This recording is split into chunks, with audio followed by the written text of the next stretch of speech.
Hi, Mrs. Finnamore's class. This is Amy Sonicson. I'm sending you a video because your teacher, Mrs. Finnamore, asked me to talk to you a little bit about what it was like to work with an illustrator on my book, Red Butterfly.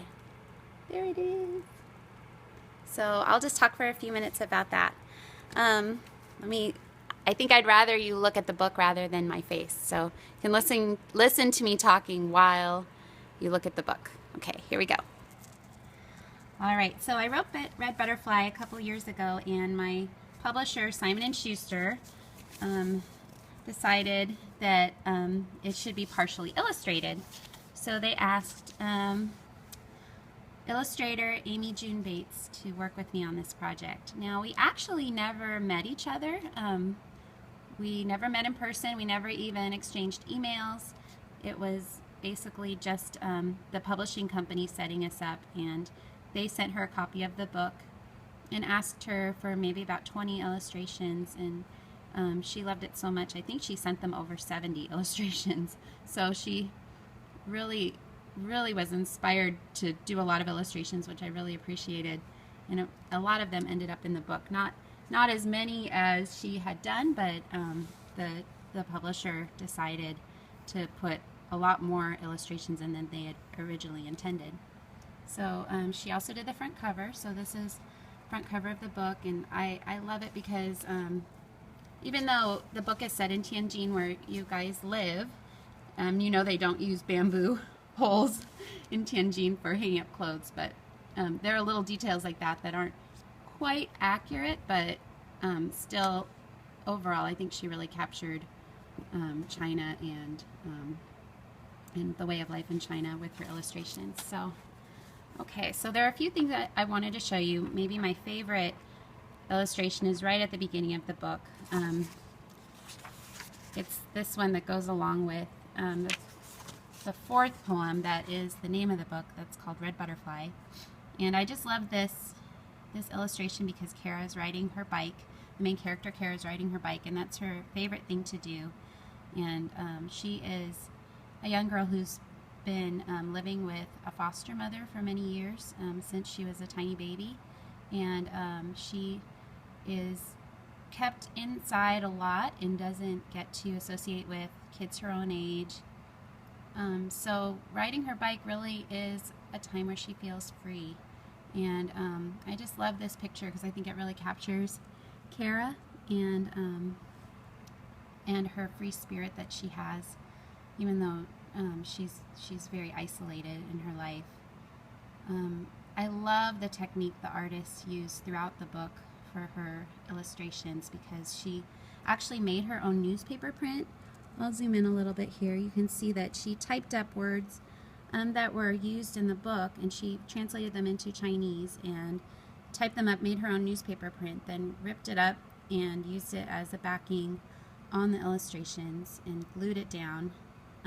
Then used Chinese black ink over the top to do the drawings of Kara. So I really love that. Some interesting things about the illustrations. Here's another one that I love. So it's a cup of tea. Some other things that I really love are her bird cages. That's a big part of the book because Kara has a bird at the beginning of the book. And I think she really, with the black and white, really captures kind of Kara's sadness that she feels a lot through the book, and just her longing to know the truth and to know more about her life and to feel settled in her life.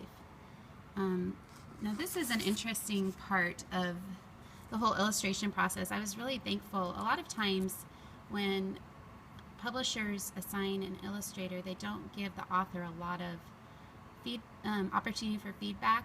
They just put the author and the illustrator together and then go with the illustrator's vision. But thankfully they had asked me for my feedback on the illustrations. So one thing that's notable about Kara is that she was born with only a couple small fingers, nubs of fingers on her right hand. And I noticed in the illustrations when I was looking, so before the book was published and I was looking through the, you know, the proofs. So, you know, the book was soon to be published, but they had it all set out, and I had to look it over to make sure everything was okay. They had done a lot of, Amy June Bates had done a lot of illustrations of Kara doing things, and she actually had the wrong hand that had the wrong hand with the difference. So she had her left hand with the difference and not her right hand. And I noticed it as I was reading through the proofs, but I wondered if anyone else would notice. And then thankfully my father-in-law also noticed, and he said, you know, this is a big deal. You need to bring it up with the publisher. So I was a little nervous going back to the publisher to say, you know, this isn't quite right, but they were so willing to work with me, and Amy June Bates was wonderful, and she went back and redid quite a few of the illustrations to change it to make it correct. So this is one of the illustrations that I really like too.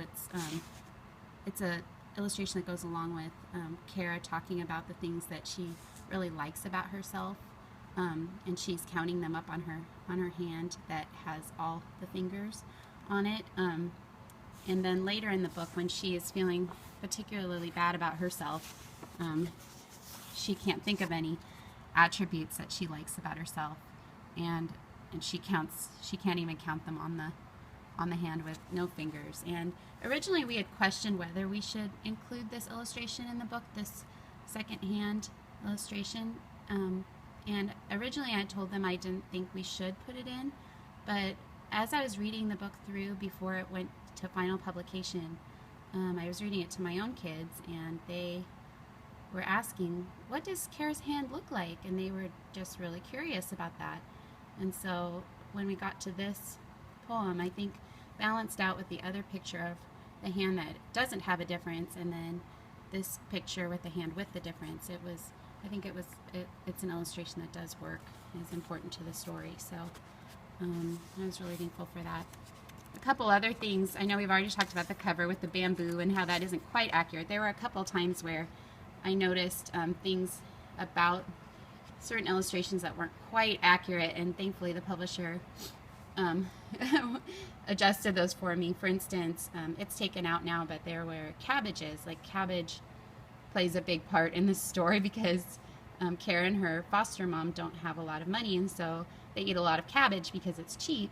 And when in my mind's eye, I was seeing cabbage like we buy in Tianjin, which is like the long cabbage. But in America, they only eat round cabbage. They don't know about long cabbage.